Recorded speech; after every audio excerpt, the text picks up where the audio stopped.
that AEN would have host me here today.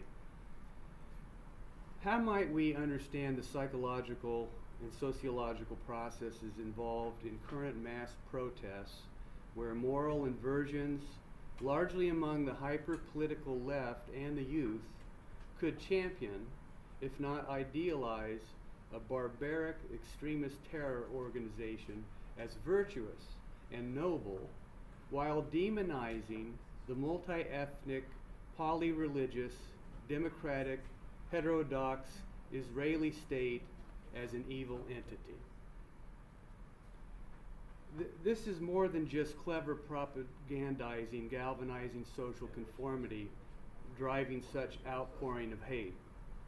Nor is it simply rooting for the underdog as a knee-jerk reaction based on prejudicial group identifications with compelling emotional narratives or herd mentality that often accompany unconscious feelings of trauma and the need to avenge injustice. We are witnessing a large group regression that is spreading throughout the globe. What possible psychological motives, conflicts, and defenses are intensified that would spur such widespread movements to lionize Hamas as a moral force in the universe, when this phenomenon is a palpable manifestation of retrograde psychopathology in culture? We're witnessing a spate of accumulative projection and displacement of human hate, fury, and global outcry, taking the form of selective moral outrage directed toward a perceived collective bad object, construed in the image, symbol, and signifier of the Jew.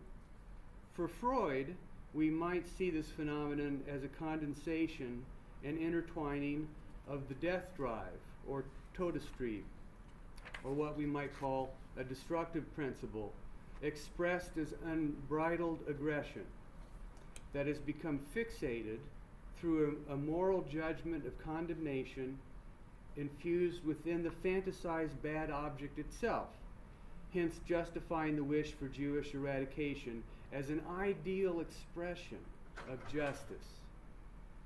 Here, the fusion of the psychic impulse to hate and condemn, if not kill, is converted into its opposite, as a just defender of good and right under the illusion of ideality channeled by a sadistic ethical agency that favors a simple economy of negation that aims toward annihilating the bad.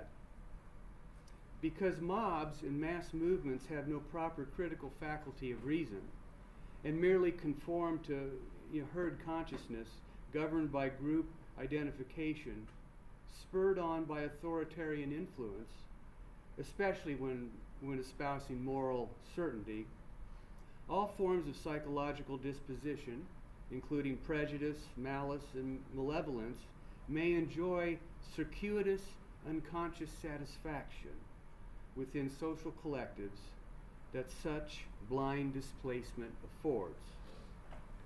Mass psychology, or the group mind, does not think for itself, has no critical reflection, is never subjected to a rational agency or checked by reality, omnipotently defies all limits and thresholds, operates on simple pressures that are affectively charged, exaggerated, and driven toward discharge, and knows no doubt or uncertainty.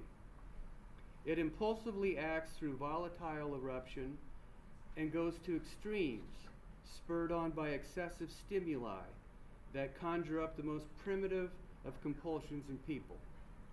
Moreover, a mob mind thinks in images and is not susceptible to logical argument, rational discourse, or pragmatic restraints. Its actions often operate under the distorted logic of pursuing an imagined ideal, where identification with the false moral cause eclipses all rational judgment over truth. Here, the contagion of group hysteria is based on a fantasy not guided by objective reality, but rather psychic reality, where an obsessional fixation on justice in the inversion of repressed evil intent that may find fulfillment through noble activist fantasies of virtue fighting against injustice. When images of bombed cities lie in rubble, dead Gazan children strewn all over the ground or wrapped in blood-soaked shrouds, undoubtedly disturbing visuals, and screaming mothers are begging for international intervention when its own government initiated terrorist attacks on its neighbor and does nothing to safeguard its peoples, pro-Palestinian propaganda works its charm. The Hamas paraglider with machine gun as freedom fighter, the Star of David in a garbage can, Israel's prime minister as Nosferatu, the vampire, all present images that encourage hatred toward Jews, subject to the magical power of words. From the river to the sea, Palestine will be free. Globalize the Intifada. Zionists are Nazis. Gas the Jews. As Freud emphasizes, when individuals come together in a group, all their individual inhibitions fall away, and all the cruel, brutal, and destructive instincts which lie dormant in individuals as relics of a primitive epoch are stirred up to find free gratification. And when every form of psychopathology comes out of the woodwork and is mobilized toward violence in the name of justice, we may witness with trepidation the erosion of democracy and the resurrection of totalitarianism that have interpellated the unconscious of the masses in the form of a collective psychosis. It is only on the condition of a delusional inversion of reality, where Jews are turned into Nazis committing genocide in the, quote, open-air prison known as the Gaza Strip, seen as a concentration camp created by Israel, despite the fact that Gaza is its own self-governed territory run by a brutal Islamist regime that oppresses and kills its own people, that we may see how thought disorder infiltrates the group mind. When intemperate emoting and narcissistic exhibitionism occur en masse under the anonymity of the virtuous crowd acting for a higher valuational purpose, it often conceals an unconscious impetus to cover over deep feelings of inadequacy, ineptitude, and cognitive inferiority as a reaction formation in order to feign epistemological certitude and feel morally superior. These thoughtless and imprudent impulses, based in a desire for infantile acting out, are typical of personality disorders due to developmental trauma, indignation and rage over parental attachment failure and their resultant psychological deficits, or societal impediments, including social media addiction intensified by the pandemic, and hardship and inequity and economic disparities so prevalent in cultures today. A Jungian perspective may offer further insight into understanding Jew hatred that has taken hold over large groups and awakened as a collective psychic possession. Social collectives throughout the globe appear to be seized by archetypal energies that manifest in image, symbol, and emotion, functioning as autonomous factors operative within large groups, denigrating Zionists and Jews everywhere, who are thought to embody evil. We may refer to this phenomenon as a collective unconscious shadow being unleashed, like the Wotan myth during the rise of Nazi Germany. Contemporary Jungians call this a cultural complex, where tribal, ethnic, and racial issues form unique unconscious constellations in the psyche of a given culture, including key identifications, values, and historical conflicts that inform group identity. This concept also provides a unique perspective for understanding the structure and content of the group psyche, and especially for elucidating the nature of conflicts and attitudes among groups towards one another. In an attempt to distance himself from charges of anti-Semitism after discussing the national character of the German people during the rise of Nazism, Jung posited the notion of a Jewish complex, some would say defensively, as, quote, the wanderer who has not accepted Christ, which was projected on the Jews, end quote. Jung analyzed the rise of Nazi Germany through the archetypal motif of Wotan, the ancient god of storm and fury, who, disguised as Christ on a white horse, returned as a restless wanderer ready to stir up frenzy and wreak havoc on the world. We should not be surprised that Wotan was changed by Christianity into the devil, and that, for Jung, quote, the coincidence of anti-Semitism with the reawakening of Wotan is a psychological subtlety that may perhaps be worth mentioning, end quote. Cultural complexes are often analyzed from the prism of those belonging to a certain group or a unique constellation of history, collective traits, and conflicts that are unconsciously preserved within social identity. It's been argued that Jews suffer from a cultural complex because of the history of tribal traumatic experience of oppression, persecution, and displacement resulting in the diaspora and later the Holocaust. We may further attribute the aftermath of collective trauma on the Jewish psyche to those who suffer from PTSD, where symptoms of hypervigilance, reactivity, fear of danger and safety, and pervasive anxiety cluster around defensive systems on guard for further attacks. Further nuances of cultural psychic conflict have even been referred to as a Mushagana complex, or Jewish neurosis attributed to those who are hypersensitive and detect anti-Semitism in every interaction with alterity. Although understandable, such supersensitivity can produce a paranoid relation to the world, further fueled by repetition compulsion that is epigenetically passed on culturally through transgenerational transmission of trauma.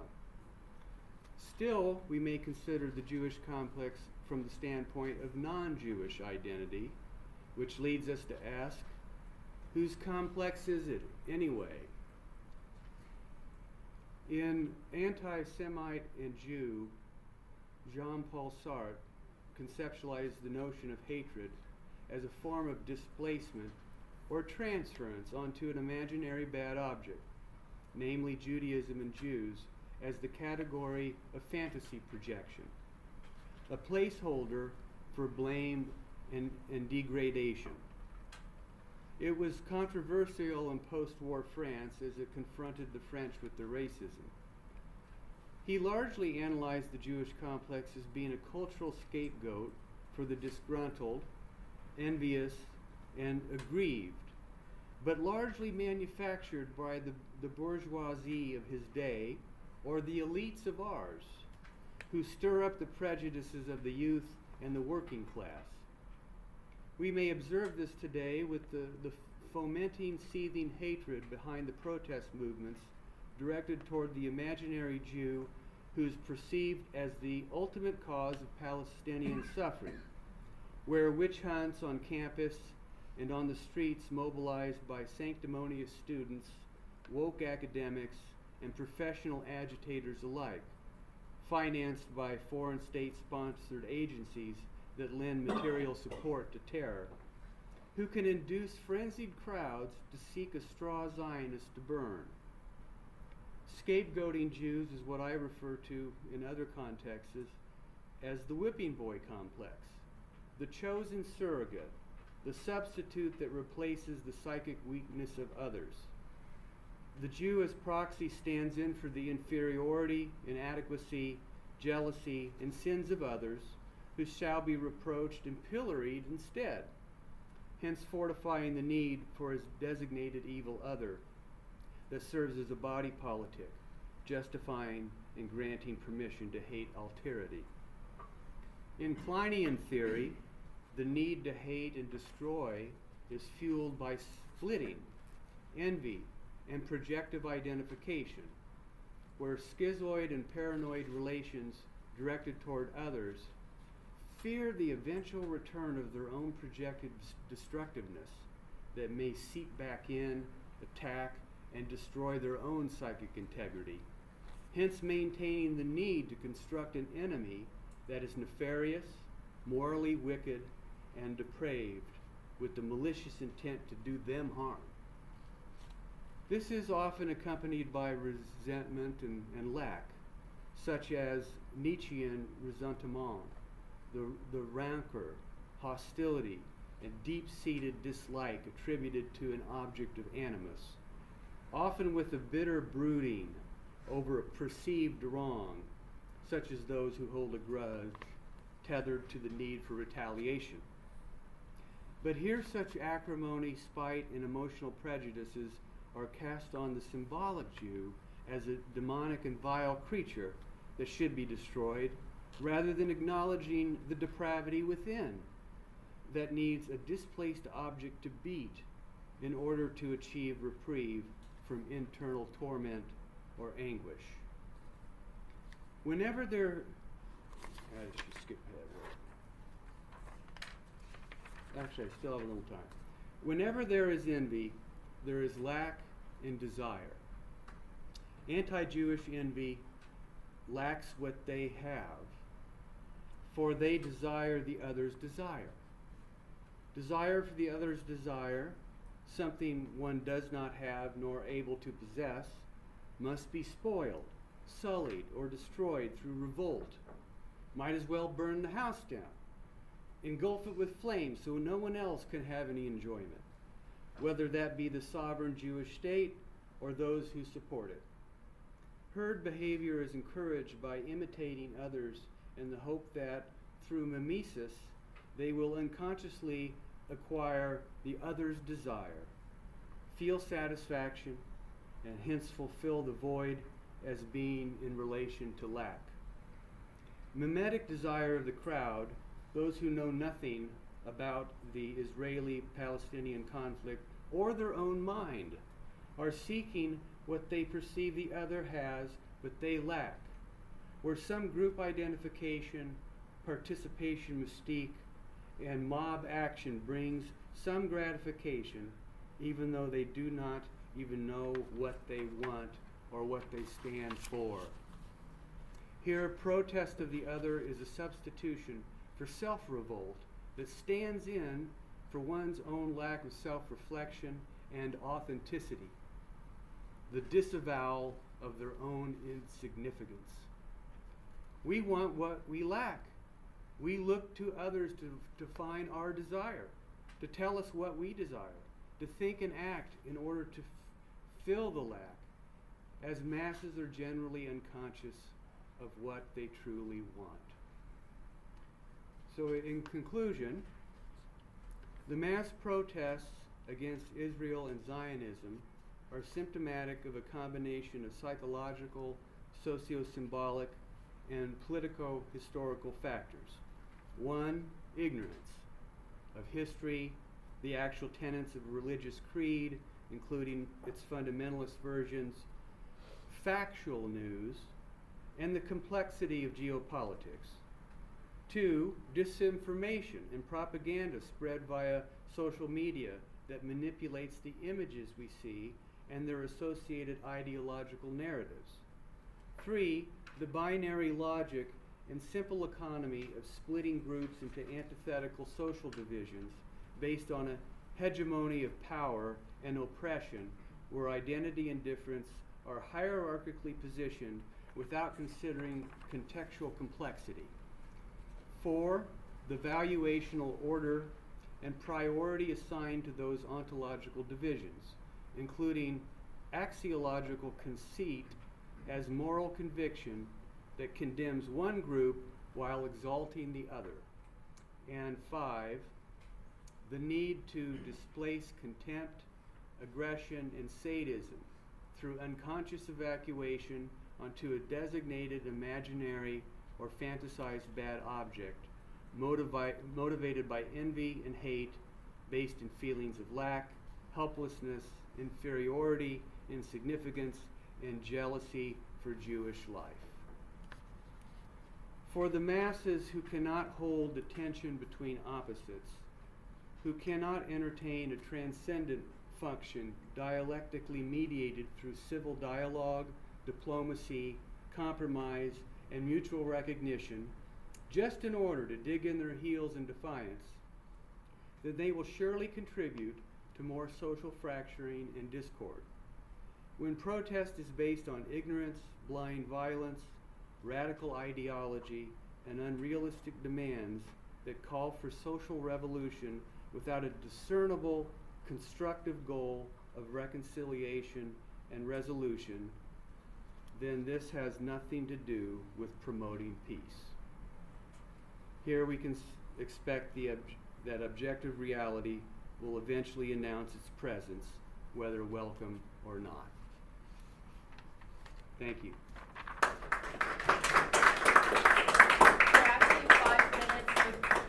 Below the original time, not including the 3 minutes that I we read had, it so fast. Congrats. Good job. Thanks. So, does anybody have questions for Dr. Mills? We'll start with our in-person audience. Yeah, and before, when you say the question or answer, say the question as well, so people on Zoom can hear it, because the microphone doesn't always reach back that far. Okay. So, yeah. With respect to the intrapsychic processes and dynamic and displacement and so forth that you described, how does the notion of the self-hating Jew fit in? So for the individuals of Jewish background, descent, so forth, who are involved in this, how do you sort of conceptualize that, and what added, how can you add to that thing? Excellent question. The question is, what explains the intrapsychic dynamics of a self-hating Jew for the audience? In this context. In this context. So I was having this conversation with Stan and Carrie last night at dinner to some degree, because I'm perplexed by it myself. Like, what would go into the motivations and internal conflicts where you would say your own ancestral identity as an ethnic group needs to be erased, needs to be negated, to the point that you don't have the right to exist, but I have a special right in some kind of moral hierarchy that I'm taking the higher ground by devaluing my own people. Now that is a bizarre-ass thing. Like what? There's got to be multiple reasons for this, but there's one. I mean, I'm just talking off the top of my head right now, but this is like a failure to identify with your own kind, and there must be certain jealousies and hatreds and animosities that are projected on this symbolic Jewish person.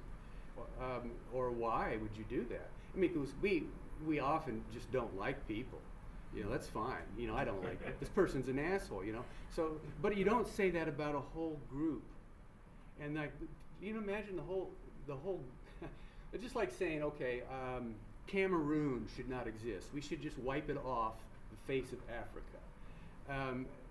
You take any identity, group identity, and you deny it its right to exist.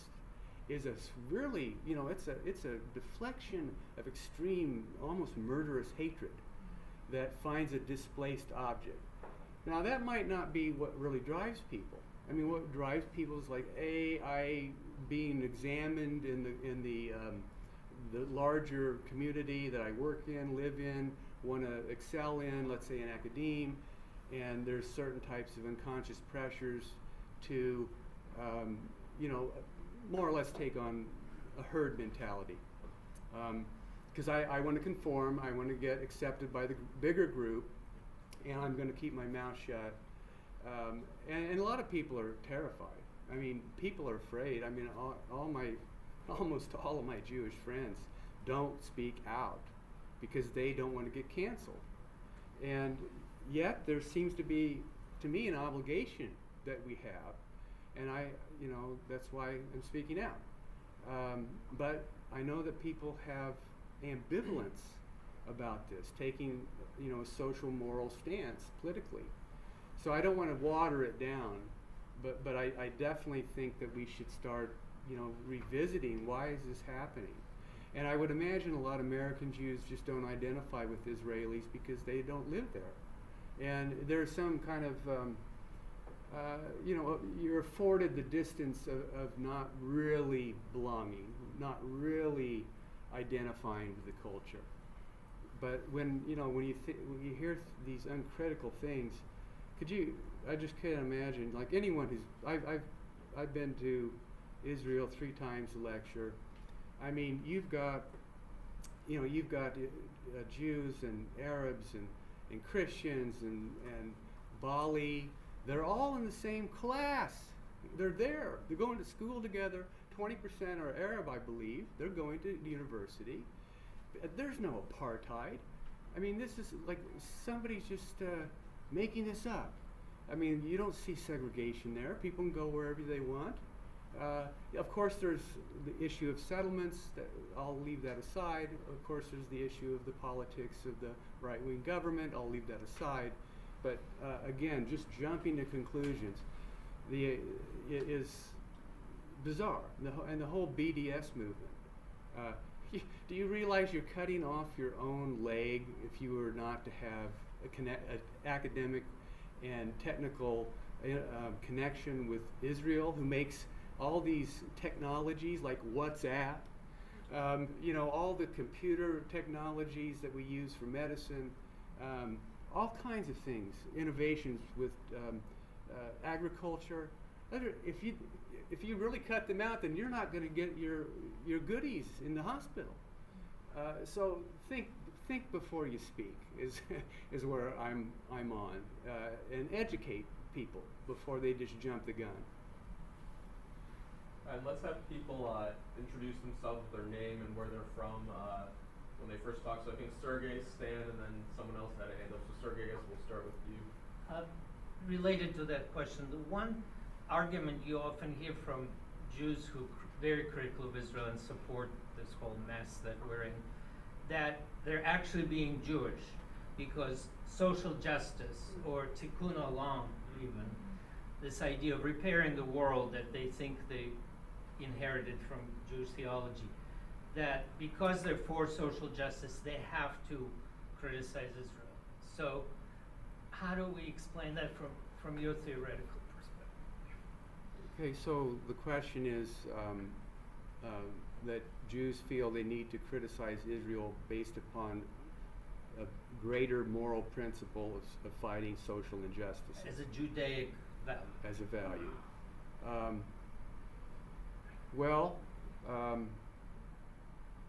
Don't we have a proportional distribution of what we mean by justice? And I mean, this is a complex question. We just don't assume that what you're fighting for or advocating for is the single right cause. So these are complex moral questions, and they're often so nuanced. I mean that to assume like what you just said, to assume that this you've already passed a judgment that Israel is unjust, rather than having to bother yourself with having to provide an argument for why we should believe that's so. Especially with, so it's kind of like what's called a non sequitur. You just say something without, assuming the premises are valid at face validity, and there's no need to make an argument to support what you're thinking because the conclusion is already presupposed. But what happens if you say, well, I don't buy your premises? So, to just assume one side is good and the other is bad is to fall in that kind of simplistic splitting or bifurcation of logic that's got us pitted against one another. Stan? Yeah. And introduce yourself, your name, your school before. Okay, Stan Dubinsky, University of South Carolina. I'm going to give one reading suggestion, then I have a question. When you mentioned the issue of Jewish self-negation, in some sense, Jewish self-erasure, I can't not mention the Jewish self-erasure of the German Jews.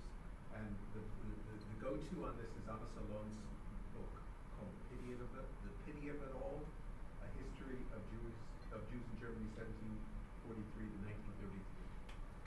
1933. It tells the story of an entire society of German Jews after Napoleonic liberation that culminated in the Holocaust. Okay, so it's a scary story at its end. The question I'm interested in hearing you talk about is this: you correlate, in some sense, this tsunami of Jew hate with what I take to be societal sickness and societal crisis. Okay. It's the same societal sickness, the same societal crisis that gave us Black Lives Matter and the George Floyd riots prior to this.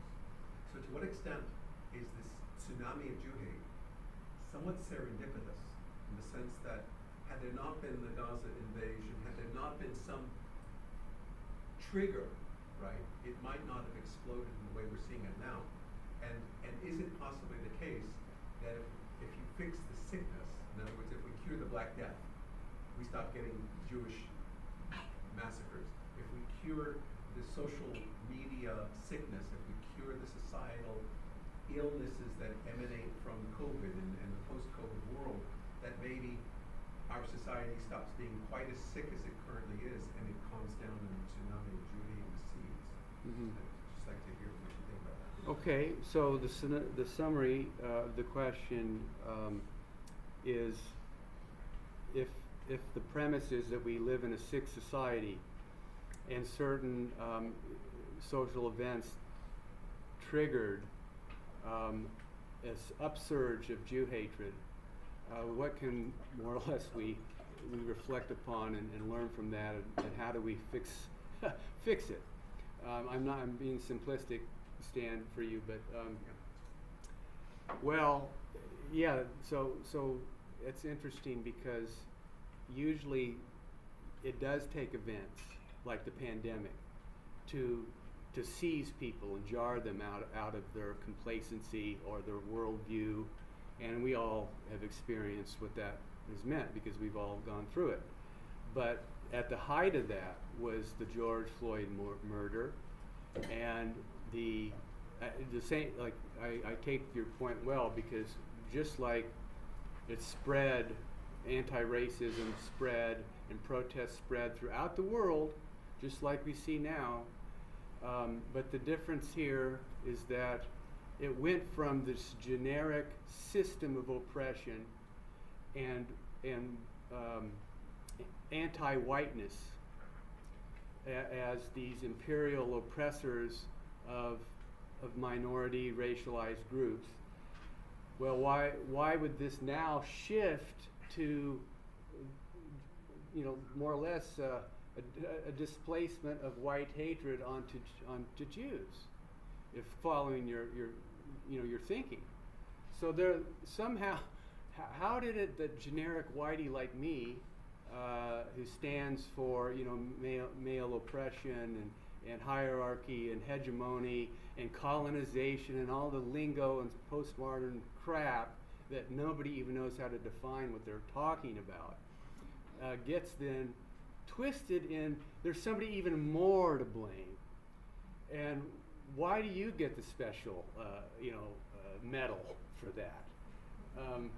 I don't have the answer, but I am concerned, like you are, that is this going to lead to even more further persecution? Is this like a signal that we should be very much on alert for future fascism? And again, someone has to be the designated scapegoat, the whipping boy. Will we cure it through social media regulations? I'm not sure. It's outside of my expertise. But we at least should start talking about what is the catalyst or a mechanism for facilitating, Jew hatred. We have two online questions. One from Sharona Levy, and then Ellen Cannon has her hand up.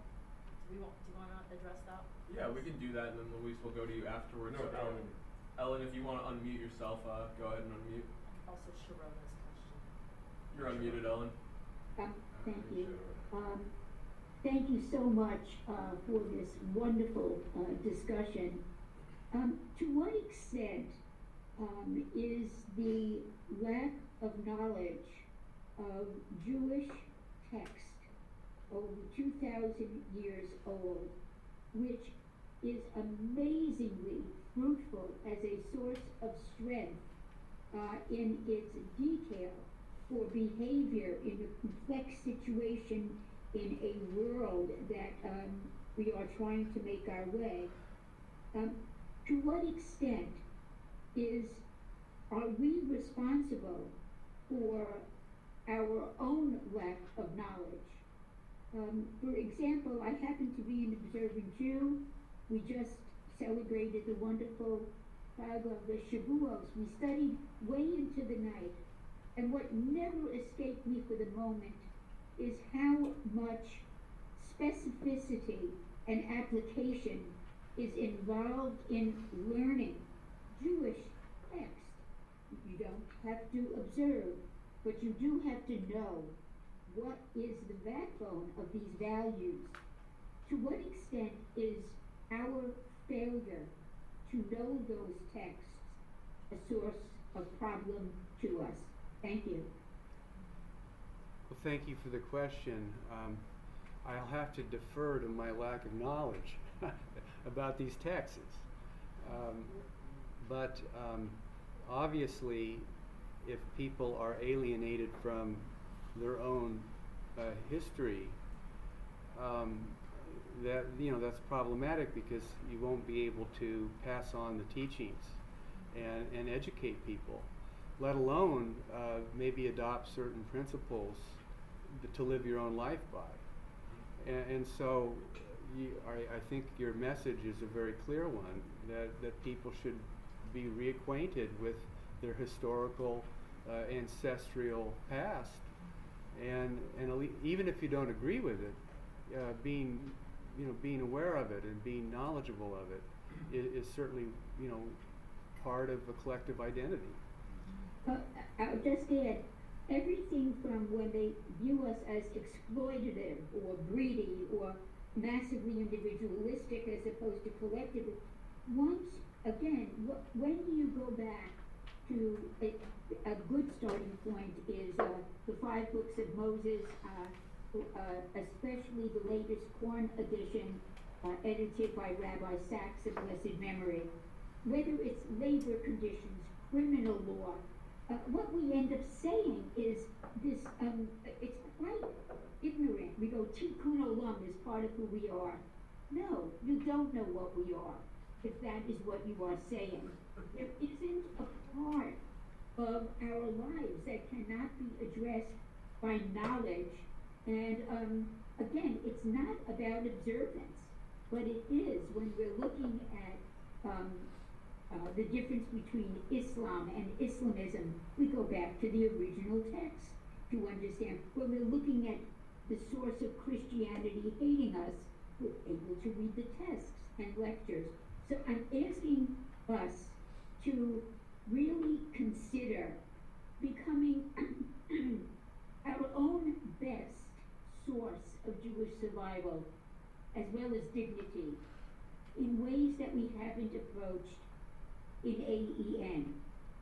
It's a source of knowledge, and it's also giving us, so once you start reading it, you go, I never knew that this is what we discussed, or the kind of court systems that we did. How could you call us exploitative? Open your mouth. Do not just say Tikkun Olam. Thank you. I'm sorry. I'm very passionate about this. And much appreciated. Thank you. Okay. I think we have time for one more question. So when So do we go Louise, next? we'll let you ask your question during the 5-person Q&A later today, and Let's do the in the Sharona meantime, we'll have Sharona's Okay. question. So, Yeah. the last question I'll give you, John, is this is from Sharona Levy. She says, if the group dynamics involved are not subject to rational thinking, what are the most effective ways to engage these anti-Israel movements? Oh boy. That's a $1 million. That's a tough one. Am I up to the challenge? I don't think so. It seems like it's way too big of a problem for me to even comprehend right now, let alone resolve in this context. I do think earlier today we were talking about issues around hospitality, mutual recognition, conflict resolution.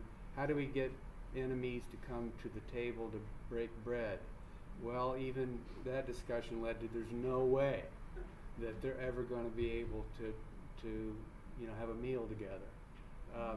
So I hope there is hope for change in the future, and as we can learn from the past, I mean, the best thing is education and self-discipline and building good character, and I think returning to an ancient notion of prudence, of goodwill, of civility.